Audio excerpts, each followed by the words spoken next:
The Liberals spent $4 million to get legal advice about invoking the Emergencies Act. That's legal advice to do something that was found by the courts to be completely unlawful. Normally you get what you pay for with legal fees, but not this time. The federal government has invoked the Emergencies Act to supplement provincial and territorial capacity to address the blockades and occupations.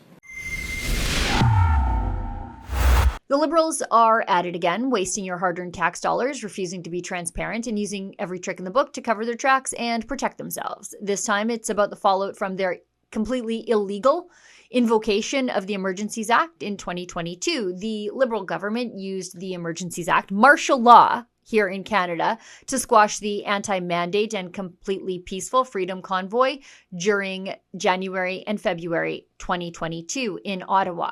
Now, thanks to an order paper question originally posed by Conservative MP Jamil Javani, despite it being incorrectly credited to Liberal MP Samir Zuberi, we've got some, jaw-dropping numbers to share with you. Are you ready for this?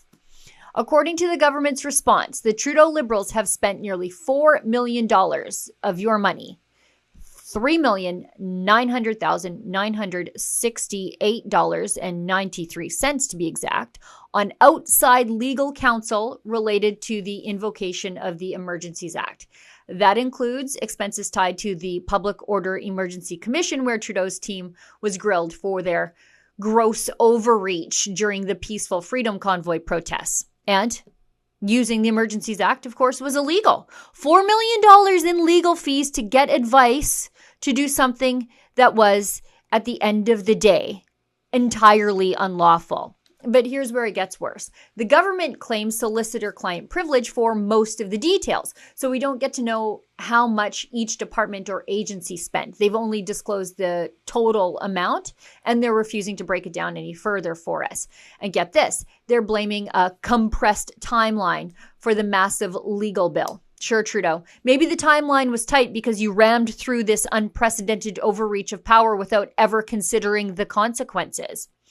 This mess, this is what accountability looks like in Trudeau's Canada.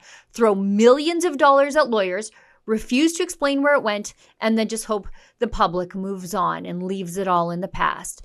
And let's not forget the bigger picture here. The Emergencies Act was used to crush peaceful protests, freeze the bank accounts of ordinary Canadians, and trample on the rights of anyone who dared to stand up to Trudeau's COVID tyranny. And now, we're paying the price, literally, for his government's authoritarian response.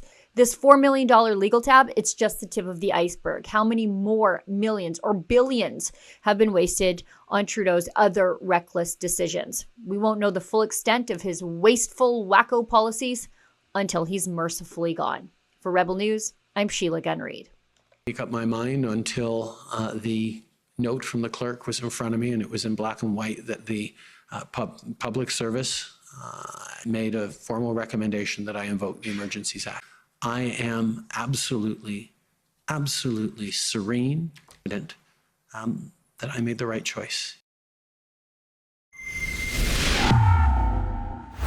2025 is going to be a time of intense censorship as Justin Trudeau fights to cling to power. If you'd like to help us carry on the battle for accountability in 2025, please consider treating yourself to a Rebel News Plus subscription where you'll get access to full-length shows and exclusive premium content. It's only $8 a month. Go to rebelnewsplus.com to subscribe today.